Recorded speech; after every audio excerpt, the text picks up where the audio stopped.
I'm really pleased. I really, that was a very good opening a game for us.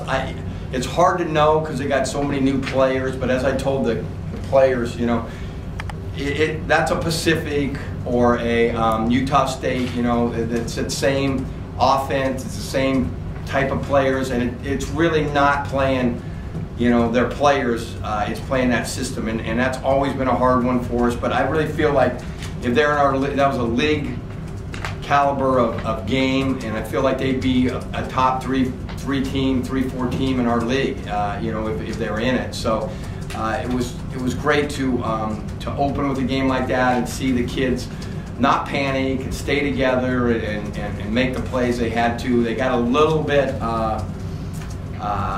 excited, like every team I think I watched last night, you know, for the first game, and tried to do a little too much on their own, even right down to the end when we had a 7-point lead and we missed 3 straight possessions with 2 tough shots and missed a one-on-one. Right down to that, we just never really were, you know, calmed down offensively. But again, as I told them, our defense is going to have to be our identity, and I thought it was pretty solid for the first game. We got to clean some stuff up tomorrow, but you know, I thought Idaho was everything I thought. You know, it's hard to know on the first game. You watch, we traded exhibition games, and theirs were against some teams that they dominated pretty well, so it was really hard to tell. But as I told my players, that if I've been doing this a lot of years, and I just guessing, I think they're a pretty good basketball team. I think that'll bear out by the end of the season. They were all probably 38 minutes of zone, and you know, this time of year, that's a timing and kids getting comfortable against zone is a little more difficult than man, and we probably practice 70% of our offense against man.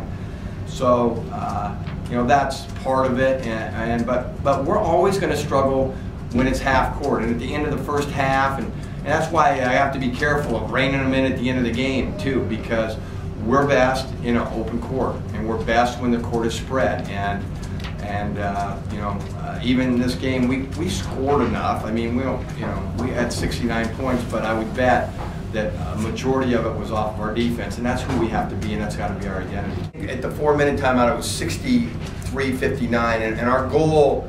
I read a stat where in his career they're 4-16 when they've been kept under 60, and 60 is always our goal. But I told him that before the game. I said, yeah, you know, if you want to win this game, you know, the biggest thing you need to focus on is keeping them under 60. And it was, I believe, 61-59 or 63-59 at that timeout. And I said, look, you know, I told you, you know, you're gonna have a really good chance of winning. If you do, now I'll guarantee it. You know, you keep them under 59, and they did a real good job of getting stops. And we were trying to get over to, we're fronting the post, trying to front the post all game, and we got caught on the high side a couple of times where they got either the lob or to the baseline side, and our guards picked a good time those last 2 possessions to get all the way over like we told them to all game. And I think Larry changed a shot and Casper stole one of them. But that was supposed to be how we were trying to guard them all the post all game. But our guards got really preoccupied on the weak side today. And those are things that, again, it's great to clean up those kind of things after a win, and you know, because that game obviously could have went either way. I don't really worry. I try to get the best 5 guys out there, and when I've had my best teams, I've had 2-point guards. My Elite 8 team at Gonzaga had 2-point guards, and I think people really try to deny Casper the ball. Like when we played him 2 years ago, they face-fronted him on every make, and you can't do that with Mike Caffey. Mike Caffey really makes good decisions. I thought, you know, for a freshman, he was very composed, and you know, the game obviously affected James Ennis. He's, you know, he'll get comfortable and he'll play better. But Mike Caffey is just pretty unflappable. He just is who he is and doesn't try to do too much. And you know, to be able to trust a freshman in a game like that for 24 minutes, you know, and again, Casper didn't come out the second half, but he didn't have to have that grind of having the ball in his hand all the time either, and be able to get him some shots off the ball was important. I said to our team, the best thing they did today is overcame adversity. I mean, Larry had to overcome fouls. James had to overcome not getting comfortable. Gene had cramps, and yet they all as I said, Casper couldn't find a shot early, but they all fought through those things. And for a first game, that's very good progress, because these guys have not done that in previous years all the time. And I thought they really stayed together in a game that, again, you can tell them as a coach all you want that it's going to be a war, but for them to believe it, they had to experience it, and I think it's easy for kids to get frustrated. They lay in bed for 2 months after practice thinking, okay, that first game I'm going to do this, I'm going to do that, and it doesn't work out that way, and they were able to respond to it. Well, Larry's worked tremendously hard on his jump shot for 4 years now, and it's better. It's still not going to be the strength of his game, but you've got to guard him this year, and that's big. But he's a rhythm shooter, and some days it's going to be different than others. But he got into rhythm today.